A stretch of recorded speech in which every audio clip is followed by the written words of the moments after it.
स्पष्ट रूप से किया गया है।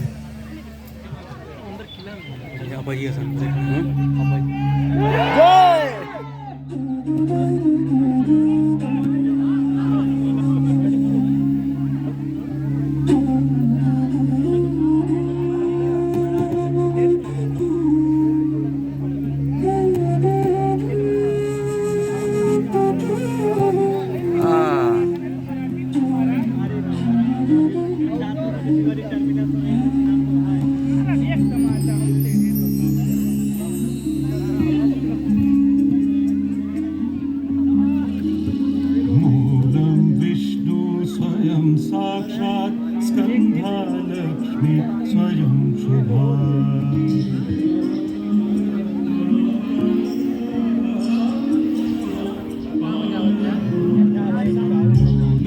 विष्णु स्वयं साक्षात् स्कंधा लक्ष्मी स्वयं शुभा।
अर्थात अक्षय वट की जड़ें स्वयं साक्षात विष्णु हैं, शाखाएं स्वयं मंगलमयी लक्ष्मी हैं। उसके पत्तों में देवी सरस्वती वास करती है, तो उसके पुष्पों में भगवान शंकर।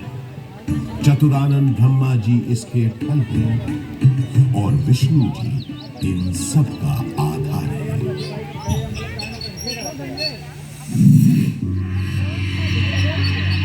गौतम बुद्ध के काल में भी प्रयाग का बड़ा महत्व था। इसका एक बड़ा साक्ष्य है यहाँ उपस्थित अशोक की लाट। सम्राट अशोक का संदेश तो इस स्तंभ पर अंकित है ही। गुप्त काल के शक्तिशाली राजा समुद्रगुप्त का प्रयाग प्रशस्ति अभिलेख भी इसी स्तंभ पर खुला है। 16वीं शताब्दी के अंत में सम्राट अशोक का ये स्तंभ उस किले का हिस्सा बन गया जिस किले का निर्माण संगम के किनारे मुगल बादशाह अकबर ने करवाया था। बुद्धं शरणं गच्छामि, धम्मं शरणं गच्छामि, संघं शरणं गच्छामि।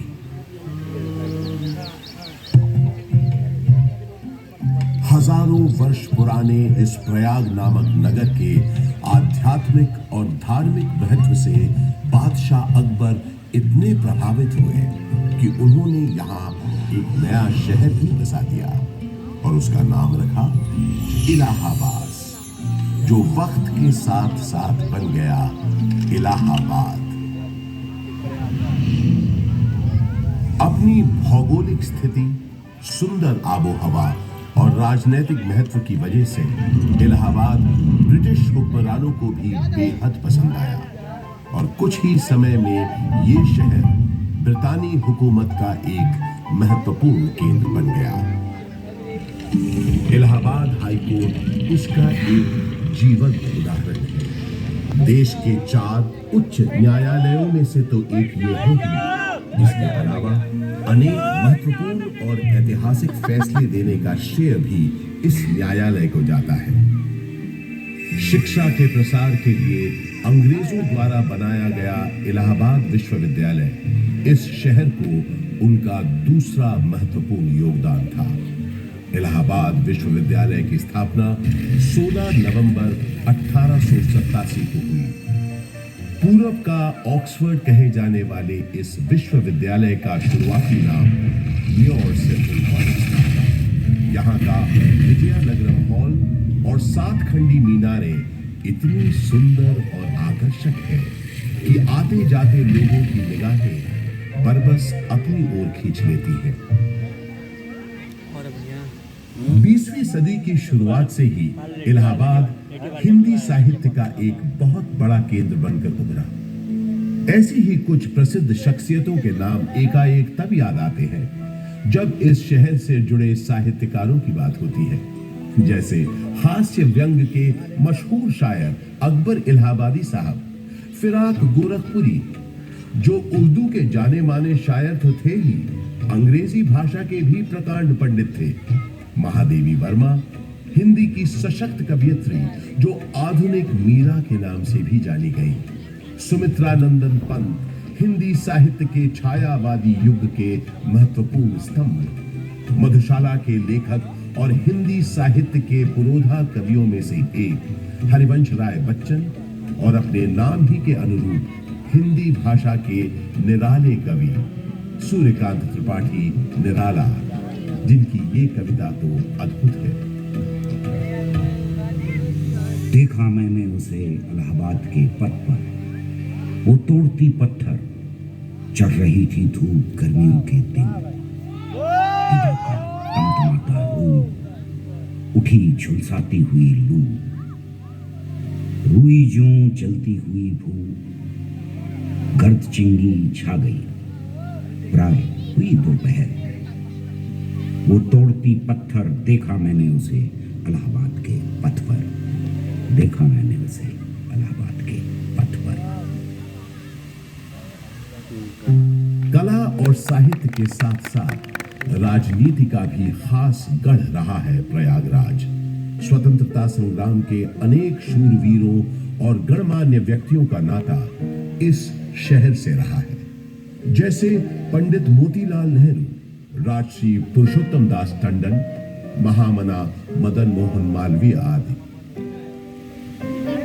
स्वतंत्र भारत के पहले प्रधानमंत्री पंडित जवाहरलाल नेहरू का जन्म इसी शहर में हुआ था।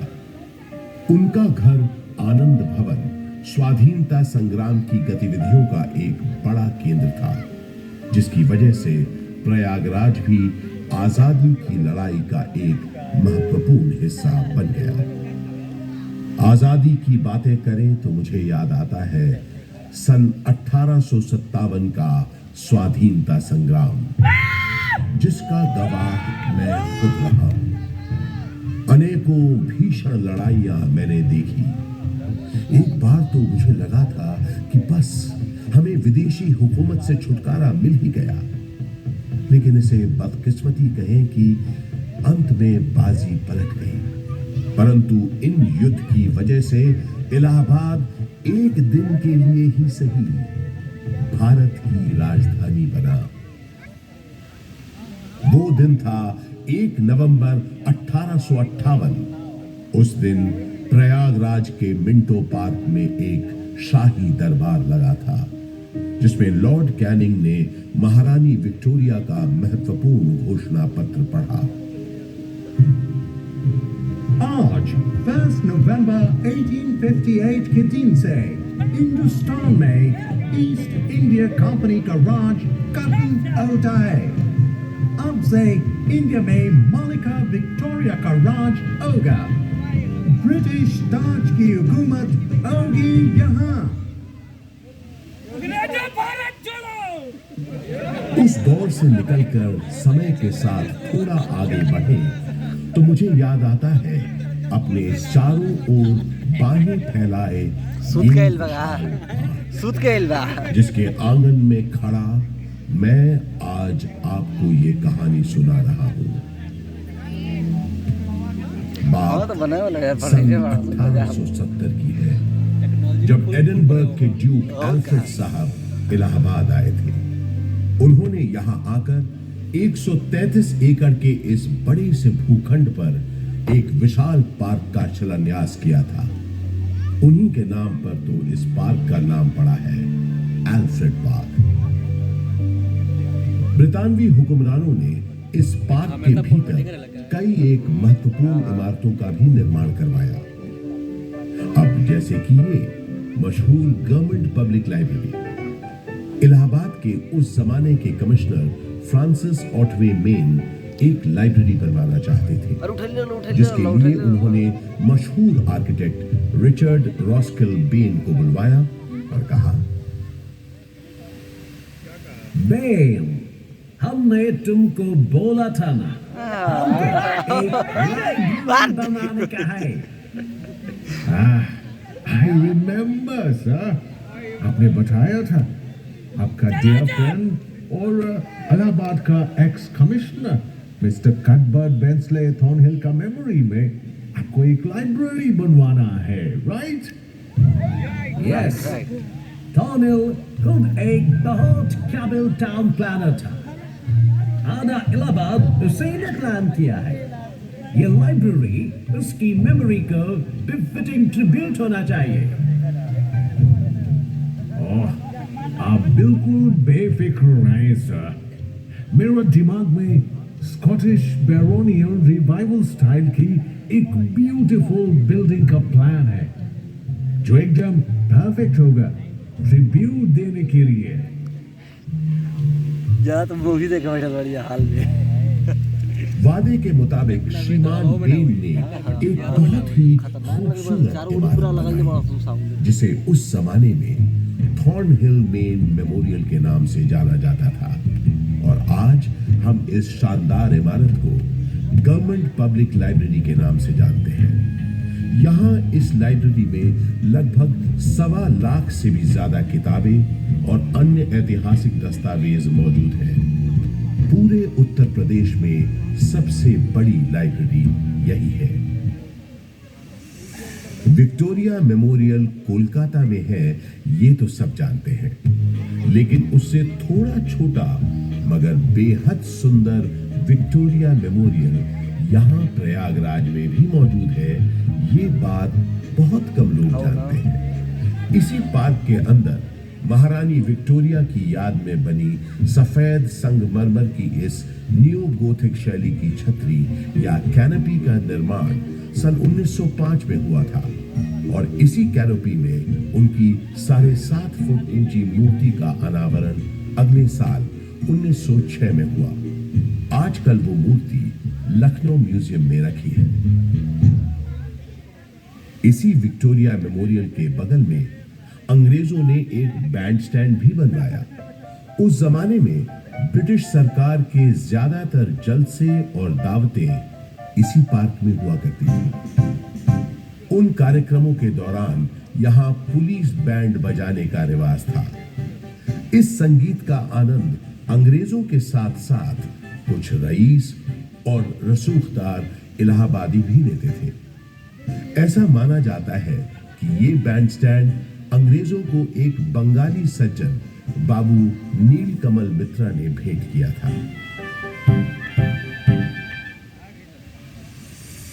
पंडित बृजमोहन व्यास और कुछ अन्य गणमान्य व्यक्तियों के प्रयासों से इलाहाबाद संग्रहालय की एक छोटे से स्तर पर शुरुआत सन 1931 में ही हो गई थी। अल्फ्रेड पार्क में म्यूजियम के वर्तमान भवन का शिलान्यास पंडित नेहरू ने 14 दिसंबर 1947 को किया और भारतवर्ष के 4 राष्ट्रीय संग्रहालयों में से एक इलाहाबाद म्यूजियम सन 1954 में आम जनता के लिए खोल दिया गया। यहां पुरातन शिल्पकृतियां, प्राचीन पाषाण प्रतिमाएं, कांसे की दुर्लभ वस्तुओं और पांडुलिपियों के अलावा 75,000 से अधिक कलाकृतियों का एक विशिष्ट संग्रह है। वास्तुकला के इन धरोहरों और अद्वितीय संग्रहालय के अलावा ये पार्क एक ऐसे स्वतंत्रता सेनानी के नाम के साथ भी जुड़ा है जो कभी फिरंगियों के हाथ न आया और हमेशा आजाद ही रहा। वो महान स्वतंत्रता सेनानी थे चंद्रशेखर आजाद।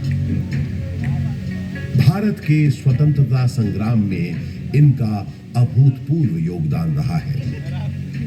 मशहूर क्रांतिकारी दल हिंदुस्तान रिपब्लिक एसोसिएशन को हिंदुस्तान सोशलिस्ट रिपब्लिक एसोसिएशन के नाम से न सिर्फ उन्होंने पुनर्गठित किया, बल्कि भगत सिंह, राम प्रसाद बिस्मिल, अशफाक उल्लाह खान जैसे अनेक क्रांतिकारियों को उसमें शामिल भी किया। सन 1931 में चंद्रशेखर आजाद एक खुफिया और बेहद महत्वपूर्ण काम के लिए इलाहाबाद आए और 27 फरवरी के दिन उन्होंने अपनी पार्टी के एक सदस्य सुखदेव राज से इसी एल्फ्रेड पार्क में गुप्त मीटिंग की योजना बनाई। किसी भेदिए ने यह सूचना British police officer mister Nott Bower को दे दी। Hello, CID in charge Not Bauer this side. DSP Thakur Vishweshwar Singh से बात कराओ। अर्जेंट मैटर है। सलाम साहब, DSP सिंह बोलता हूँ। सिंह, 30 आर्म सिपाही लेकर एल्फ्रेड पार्क के पास मिलो फौरन। आपका मतलब कंपनी बाग? यस, कंपनी बाग। क्वेश्चंस पूछ के टाइम मत वेस्ट करो, जल्दी करो। इस गद्दारी से बेखबर आजाद कंपनी बाग पहुंच चुके थे और पार्क में छुपे हुए थे। सुखदेव राज भी इलाहाबाद में अपने छुपने के ठिकाने से निकलकर उनसे मिलने तयशुदा जगह पर पहुंच गए। आजाद कहीं दिख नहीं रहे थे। सुखदेव ने उन्हें ढूंढना शुरू किया और आखिर वो दोनों मिल गए। गुरुजी, गुरुजी, गुरुजी। सुखदेव, किसी ने तुम्हारा पीछा तो नहीं किया? आप निश्चिंत रहें गुरुजी, मैंने यहां आते वक्त पूरी सावधानी बरती है। शाबाश सुखदेव, शाबाश। मैंने तुम्हें यहां बहुत जरूरी मंत्रणा के लिए बुलाया है। जी बताइए। मैं चाहता हूं कि तुम और तुम्हारे 4-5 विश्वास पात्र साथी। आजाद और सुखदेव की बातचीत शुरू हुए ज्यादा देर नहीं हुई थी कि नॉट बावर 30 राइफलधारी सिपाहियों के साथ यहां पहुंच गया। Mister Chandrashekhar Tiwari, you have been surrounded by police.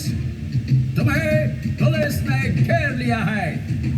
तुम आज यहां से बचकर नहीं जा पाओगे। Surrender yourself. सुखदेव, तुम निकलो फौरन। नहीं गुरुजी, मैं आपको अकेला छोड़कर नहीं जाऊंगा। बहस मत करो, जाओ, ये मेरा आदेश है, जाओ। पर आप, जब तक मेरे पास ये मेरी बमतुल बुखारा है, मेरा कोई बाल भी बाका नहीं कर सकता। अब जल्दी जाओ यहां से, और जब तक मेरा अगला संदेश न मिले तब तक चौकन्ने रहना, संभल कर रहना। सुखदेव, अब जाओ यहां से, तब तक मैं इनको रोकता हूं। पल भर में नॉट पावर ने आजाद पर गोलियां बरसानी शुरू कर दी। आजाद यही बगल में जामुन के पेड़ के पीछे छुपे पुलिस का मुकाबला कर रहे थे। जख्मी होने के बावजूद उस दिन उनकी गोलियों से नॉट पावर और डीएसपी सिंह दोनों घायल हुए। आजाद के पास गिनती की गोलियां थी, जबकि पुलिस के पास न गोलियों की कमी थी न बंदूकों की। फिर भी आजाद उनसे अपने पास बची आखिरी गोली तक लोहा लेते रहे। आजाद ने प्रण लिया था कि वो हमेशा आजाद रहेंगे।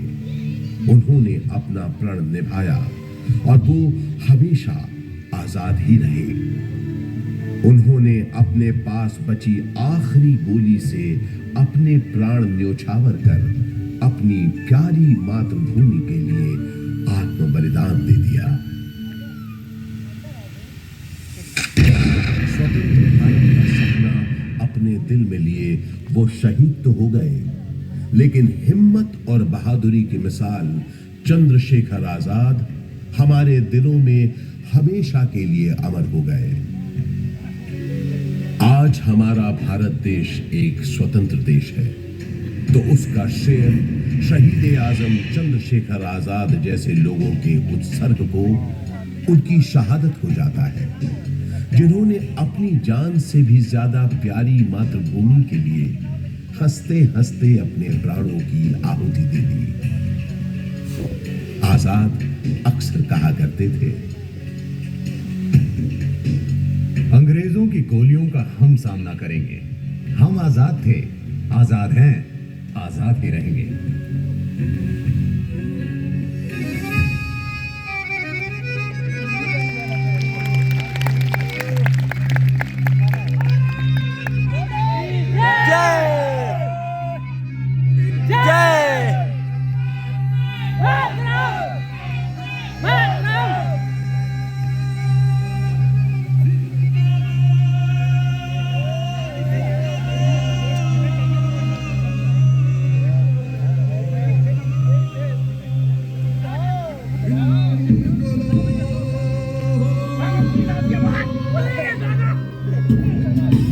चलो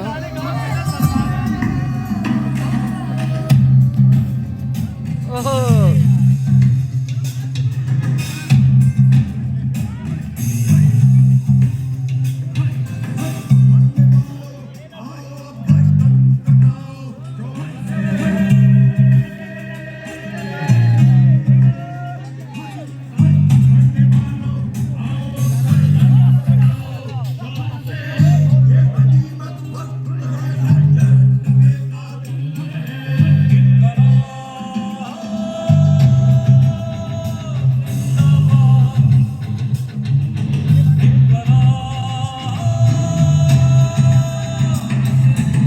सरफरोशी की तमन्ना अब हमारे